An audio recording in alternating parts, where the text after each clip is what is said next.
Southdown, Miss Murray here, and welcome to another year of Southdown Stories. If you remember last year, I read a story titled Rosie Revere, the Engineer by Andrea Beaty. So tonight I will be reading another book by Andrea Beaty titled Ada Twist Scientist. And just like Rosie, Ada has a boundless imagination for creating things. So I hope you enjoy this one. Let's take a listen. Ada Twist Scientist by Andrea Beaty.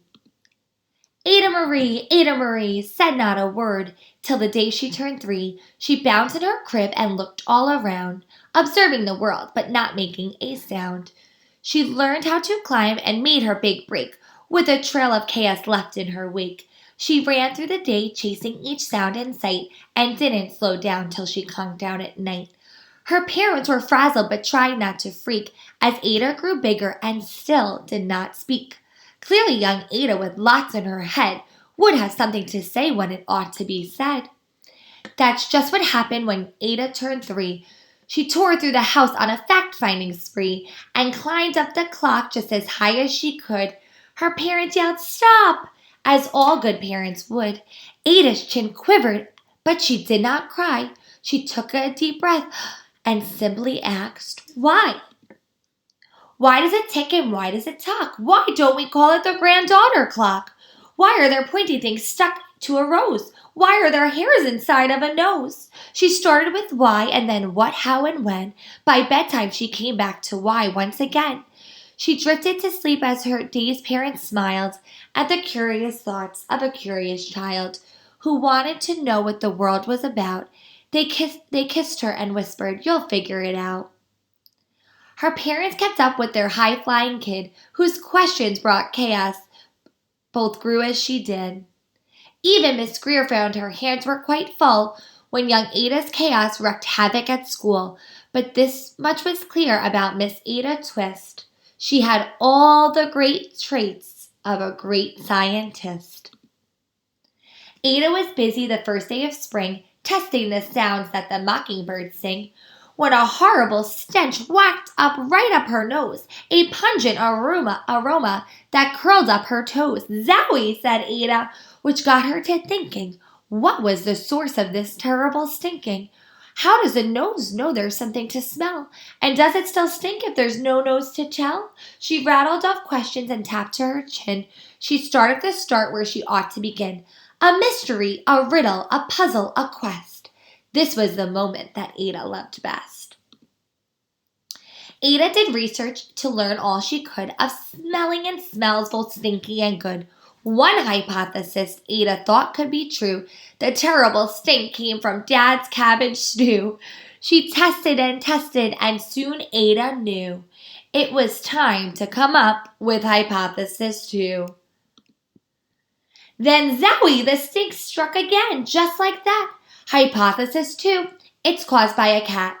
The cat couldn't make such a stink on its own. It needed perfume or some fancy cologne. So young Ada tested. The test was a flop. She started again, and her parents yelled, "Stop!" She's putting the cat in the washing machine. Oh my goodness.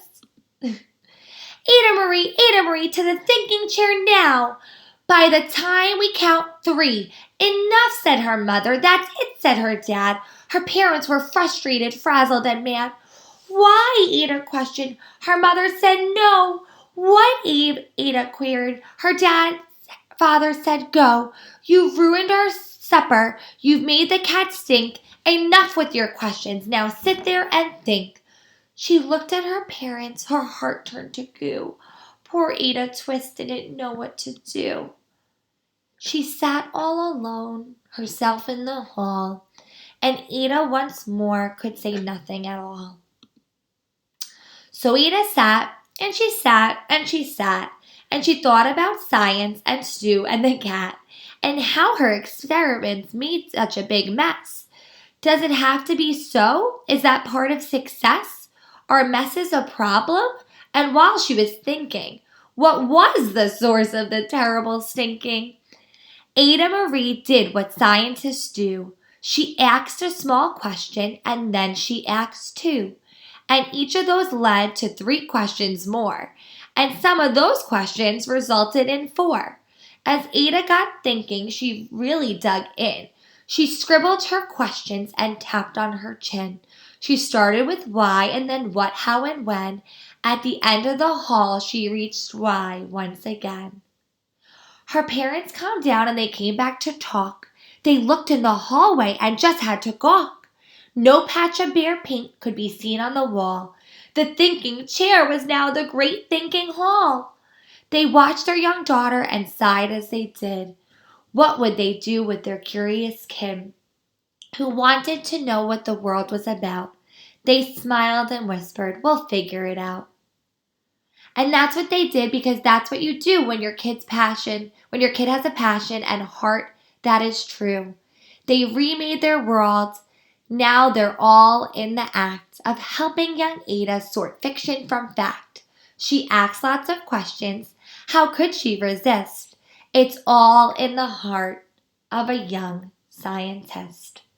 And as for the smell, what can Ada Twist do but learn all she can from her friends in grade 2? Will they discover the stink that curls toes? Well, that is the question, and someday, who knows?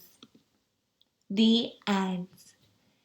And if you like that book, Ada Twist the Scientist, you could see there's a bunch of books that are very similar to that written by Andrea Beaty. As you could see, Ada Twist was a curious child who asked lots of questions, and each one of you boys and girls is a scientist, and it's great to ask questions and complete experiments to figure out what different things are. So I hope you enjoyed tonight's version of Southdown Stories, and like I said, if you like that book, you could check out more books by Andrea Beaty on Epic. All right, boys and girls, have a great night, and I'll see you guys soon. Bye-bye.